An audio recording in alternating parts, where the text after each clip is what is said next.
The idea of success and an obsession with a perpetual forward or upward movement has ingrained itself in our ideas of a good life. The idea is that these things can bring us happiness, but can they? In this video, we're going to look at the myths surrounding success and some of the surprising reasons we might be so obsessed with it.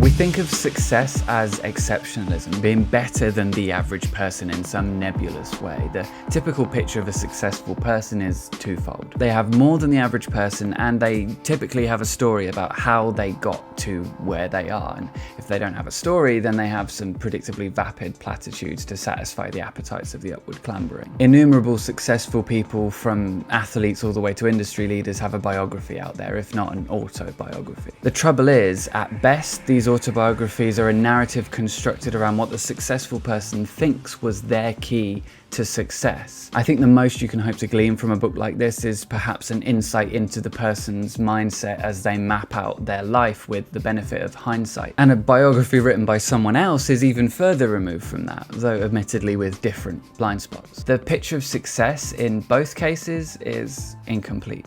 Now, no one's doubting that these people have achieved remarkable things, but the issue is that these stories are likely to overlook some glaring realities. We all have biases. Each person's view is a fragment of a larger picture. We all fail at one point or another in terms of accuracy in our view of how things are. And yet an entire industry has built up around self-help, around personal development, around self-development. To understand why, I think we need to go back to the early 20th century. In the early 1900s, Freud's nephew, Edward Bernays, turned Freud's ideas into a way to manipulate the minds of the masses. He believed that the animal urges of humans were dangerous and needed to be controlled. Before Bernays, advertising was just telling people about the product.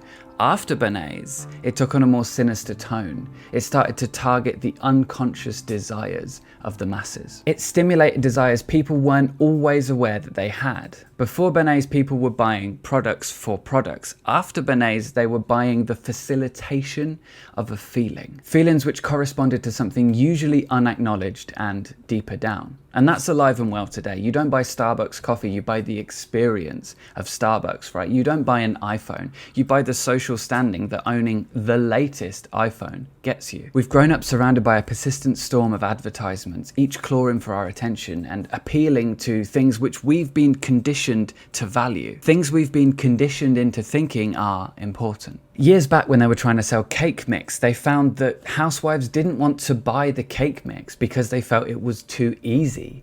And buying it and using it would mean they weren't doing their duty as housewives. So I think we can gather from that at the time, married women typically would feel that they have a duty, that duty requires some kind of hard work. And if they aren't doing some kind of hard work in what they do on a day-to-day basis, then they're not fulfilling their duty as a housewife. To my mind, the socially constructed virtue of being a housewife has been extolled here. It's been internalized such that out of the desire to see themselves as good, dutiful housewives, married women are refusing to buy cake mix because it feels too easy. The solution? Change it so they have to add an egg. It's not hard to imagine how over time and through no coincidence, a population of people exposed to constant reminders of what they don't have might become accustomed to feeling like they need to have or be more.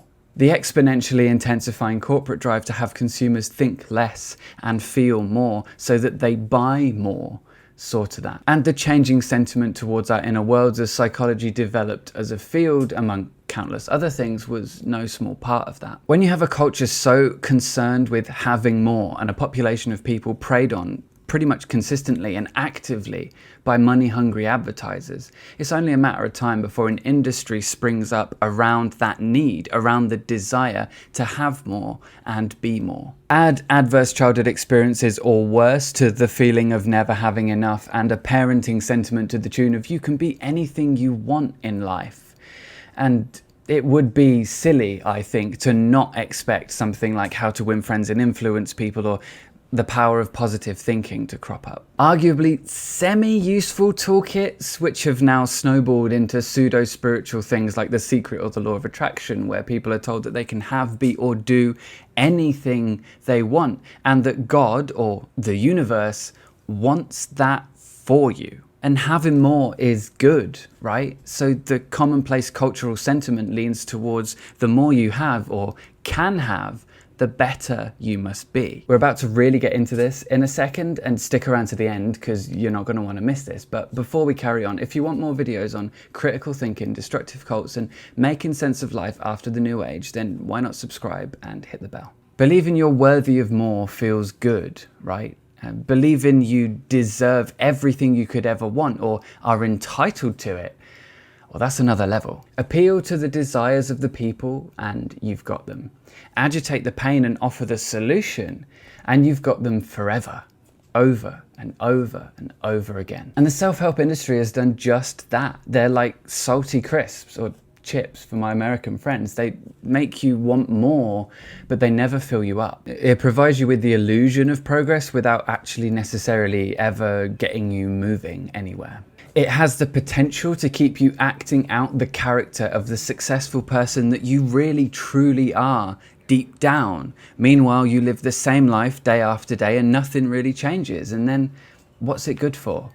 It's mind sugar, ethereal and defined in your own terms. It's different for everybody and it's hard to nail down. As long as it involves having more or being more, then it's success. Naturally, this industry isn't selling you success though, despite the word success and its various synonyms being in pretty much every title in the genre. It's selling you the experience of success. What they're selling you isn't something tangible that you can grab 10 of from your local supermarket. They're promising you something nebulous, a mystical quality of successfulness. A new you, a better you, a successful you. And the convenient thing for them and so many of Bernays' ideological offspring is that the new you wants more of what they have to offer. But think about it, how many of these autobiographies of these successful people credit the 7 Habits of Highly Effective People or Think and Grow Rich or Rich Dad Poor Dad as their big turnaround moment that changed their life forever?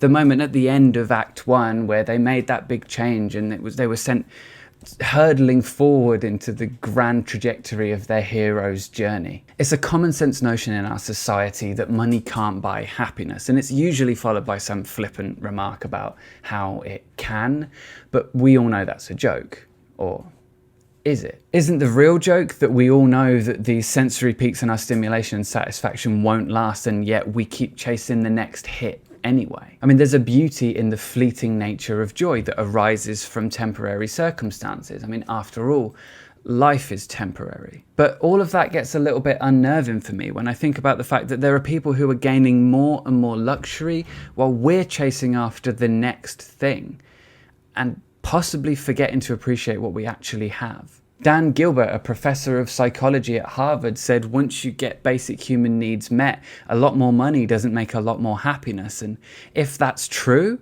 then I think there's something that we're missing here. There are these people who we're looking up to, who are the ideals of success and happiness to many of us, who are hoarding the world's wealth and resources, and who are likely no more happy than they were when they first got their basic needs covered, despite their status as successful people, or at least they're not happier because of their money. Now, if you're with me and you're also done with the world's wealth being hoarded by a select few people, and you also think it's time for a change, hit the like button. Let me know that you're with me on this. So when you boil success down to its core components, what is it? Is it achieving your goals and living the life of your dreams? A similarly circular axiom comes to mind. To be a successful person, you have to think and act like a successful person. I mean, that strikes me more as a thought-stopping hamster wheel than like genuinely practical advice. If you knew how a successful person thought and acted, why would you be reading books on how to do exactly that? That idea sets success in all of its subjective, nebulous wonder just out of reach. And similar to cults and MLMs, that places the blame squarely on your shoulders, because if it didn't work, well, then you must not have been doing it right. Never mind that it's a distinct possibility that you could emulate a successful person from now until the day that you die and never achieve success by your own standards. Playing chopsticks on the piano doesn't make you a pianist, nor does memorizing every single note of Chopin's Prelude in E minor. Living every day by the 7 habits of highly effective people isn't guaranteed to make you successful. And just because quote-unquote successful people have these habits in common doesn't mean that there are recipes for success. It doesn't mean that doing these things equal success. Correlation is not causation. According to many of the signals that we receive from our culture, success is being able to have and or consume more at a higher rate than the people around you. The specifics are relative and subjective, but as far as I can see, that's the basis, and nothing about that necessarily implies happiness. And yet the mythology is that happiness and success are these inseparable bedmates, and that with one, the other can and will necessarily come. So what's really happening then when you're chasing down this success? Well, you're filling the pockets of those designated successful in your search of exceptionalism, we know that for sure. But you may also just be learning to perform a limited, biased imitation of what the quote-unquote successful person thinks got them where they are today. Trying your best, learning your lessons, and failing a ton of times is only part of how these people ended up successful. And no amount of insightful one-liners and things to remember can account for the unquantifiable factors at play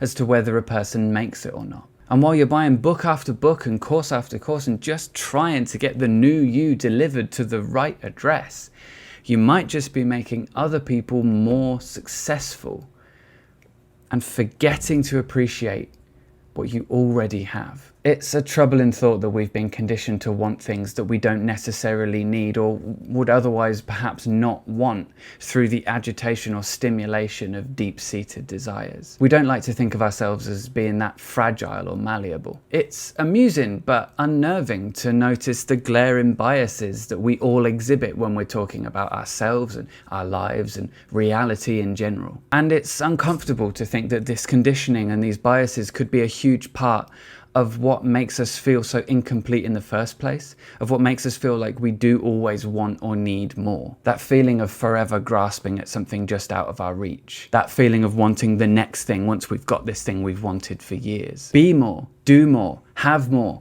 You can have, be, or do anything you want. The world is your oyster. Paint the town red. Make your mark on the world. Create your legacy. Be important. Matter. When is enough enough? I'm Andy Fellows. Please be kind and ask good questions, and I'll see you in the next one.